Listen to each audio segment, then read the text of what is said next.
sa buhay.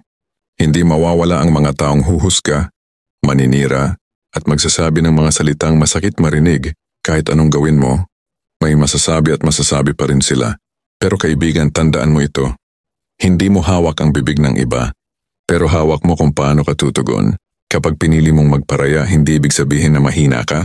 Ibig sabihin, mas pinili mong piliin ang kapayapaan kaysa patulan ng ingay. Dahil ang tunay na lakas ay makikita sa taong marunong umiwas sa gulo at marunong itaas ang sarili kaysa ibaba sa parehong antas ng mga naninira. O masakit marinig ang mga salitang hindi totoo. Pero isipin mo, kilala ka ng Diyos, kilala ka ng sarili mo. At kung alam mo ang totoo, bakit mo hahayaan na sirain ka ng kasinungalingan? Kaya pili mong magparaya. Hindi para sa kanila, kundi para sa kapayapaan mo.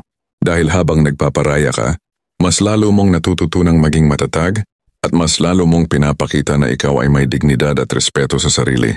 Huwag mong sayangin ang lakas mo sa pakikipagtalo. Gamitin mo ito sa pag-abot ng pangarap mo. Tandaan mo, ang taong marunong magparaya, siya ang mas malaya. Piliing magparaya kahit marami silang sinasabing masasakit patungkol sa iyo. Dahil sa huli, hindi salita ng tao ang magtatakda ng halaga mo, kundi ang pananampalataya mo at ang paraan ng pagbangon mo.